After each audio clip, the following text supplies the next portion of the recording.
बहुत समय पहले उत्तरी पहाड़ों के बीच एक चमकता हुआ राज्य था, हिमलोक। यह राज्य किसी चित्र की तरह खूबसूरत था। ऊंचे पहाड़, बर्फ से ढके पेड़, नीली झीलें और आसमान में तैरती सफेद रोशनियां। लेकिन इस सुंदरते के पीछे एक सच्चाई थी। हिमलोक जीवित नहीं था, वो बस जमा हुआ था।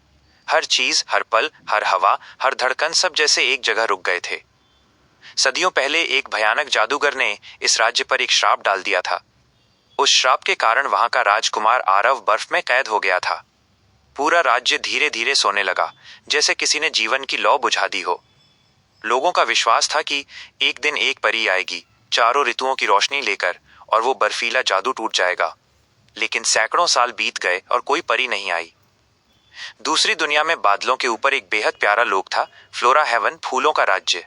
वहां हवा हल्की थी, आसमान गुलाबी, और हर दिशा में तितलियां उड़ती थीं। वहीं रहती थी एक छोटी लेकिन दिल की बड़ी परी, लिरा। लिरा अलग थी। अन्य परियां बस फूलों की रक्षा करती थीं, लेकिन लिरा हर दिन दुनिया को थोड़ा और खूबसूरत बनाने की कोशिश करती थी। वो ओस की बूंदों से इंद्रधनुष बनाती, तितलियों के पंखों पर रंग भरती और सोए हुए फूलों को जगाकर उनसे बातें करती। लिरा के अंदर एक खास बात थी, वो दर्द की पुकार सुन सकती थी। उसे दूर दूर से आने वाली उदासी की आवाजें सुनाई देती थीं। और एक दिन उसे नीचे पृथ्वी से बहुत कमजोर, बहुत टूटी हुई आवाज सुनाई दी, जैसे कोई सदियों से रो रहा हो। लिरा ने डरते हुए कहा, ये कौन है? इतना दुखी कौन है? उसने नीचे झांका, एक विशाल ठंडी जमी हुई धरती दिखाई दे रही थी। लिरा धीरे धीरे नीचे उतरी। जैसे जैसे वो हिमलोक के करीब आती गई, हवा और ठंडी होती गई, इतनी ठंडी कि उसके पंख कांपने लगे। जब उसने राज्य में कदम रखा, उसे ऐसा महसूस हुआ मानो वो किसी ऐसी दुनिया में आ गई है जहां कोई सांस नहीं लेता। पेड़ बिना पत्तों के खड़े थे, फूल बर्फ में बंद थे, पक्षी हवा में जमे हुए थे, संगीत तक रुक गया था। ये जगह, ये इतनी खामोश क्यों है? उसने खुद से पूछा। महल के बीचों बीच उसने वो दृश्य देखा जिसने सारी कहानी बदलनी थी। एक विशाल क्रिस्टल जैसा बर्फ का टुकड़ा, जिसके अंदर राजकुमार आरव सोया हुआ था। उसका चेहरा शांत था, लेकिन आंखों के पास दर्द जमी हुई थी। दिल की जगह नीली हल्की रोशनी चमक रही थी, ये बताने के लिए कि वो अभी भी जीवित है। लिरा का दिल पिघल गया। मैं तुम्हें यहां ऐसे नहीं छोड़ सकती, उसने फुसफुसाया।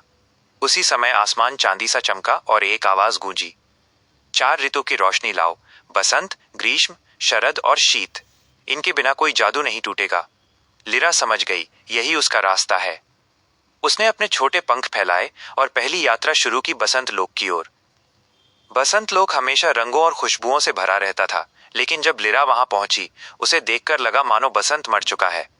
पेड़ सूखे थे, फूल मुरझाए थे और पक्षियों के गीत गायब थे। बसंत की रानी दुखी बैठी थी। हमारी रोशनी खो गई है, उसने कहा।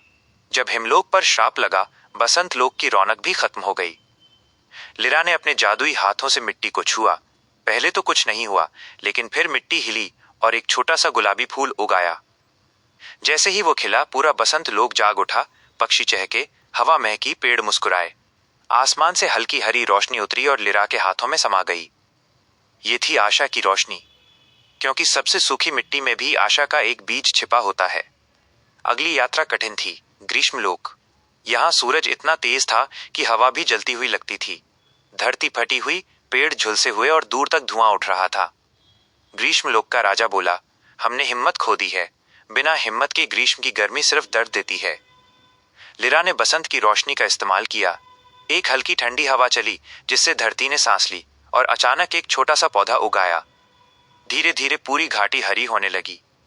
तभी आसमान से सुनहरी आग जैसी रोशनी उतरी और लिरा ने उसे पकड़ लिया। यह थी साहस की रोशनी, क्योंकि डर के बाद ही हिम्मत आती है। शरद लोक शांत था, बहुत ज्यादा शांत। पेड़ों से पत्ते धीरे धीरे गिर रहे थे, जैसे कोई पुरानी कहानी सुनाते हों। लेकिन यहाँ एक और समस्या थी, सब लोग उदास थे।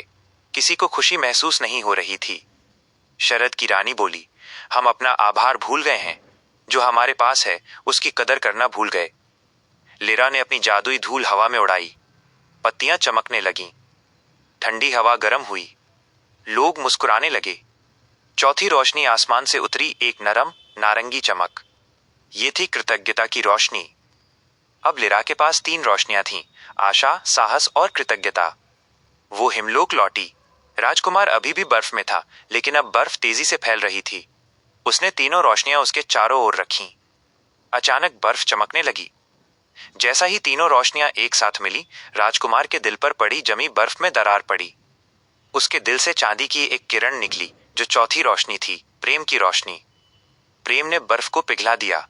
पहाड़ों से बर्फ गिरने लगी, झीलें पिघल गईं, फूल खिल गए, पेड़ जाग गए। और फिर राजकुमार ने आंखें खोलीं। आरव ने पहली बार लिरा को देखा, जो उसके सामने चमकती हुई खड़ी थी। तुमने मुझे बचाया? उसने कमजोर आवाज में कहा। लिरा मुस्कुराई। नहीं, तुम्हारे दिल ने खुद को बचाया, मैंने बस मदद की। राज्य के लोग खुशी से झूम उठे। हिमलोक फिर से जीवित हो गया था। जब सब ठीक हो गया, लिरा के पंख हल्के हल्के चमकने लगे, जैसे कह रहे हो कि अब तुम्हें वापस जाना होगा। राजकुमार बोला, रुको, क्या तुम यहीं नहीं रह सकती? लिरा ने उसकी आंखों में देखा। मेरा काम पूरा हो चुका है। जहां भी कोई जमी हुई उम्मीद होगी, मुझे वहां जाना होगा। और वो आसमान में उड़ गई, एक चमकता हुआ तारा बनकर। कहते हैं, जब भी हिमलोक में पहला फूल खिलता है, उसकी पंखुड़ियों पर हल्की चांदी की चमक आती है। वही लिरा की मुस्कान होती है। हर दिल कभी न कभी जम जाता है, डर से, दर्द से, उदासी से। लेकिन अगर उसमें आशा, साहस, आभार और प्रेम की चार रोशनियां हों, तो कोई भी सर्दी हमेशा नहीं रहती। क्योंकि प्यार ही वो जादू है जो बर्फ को भी पिघला सकता है।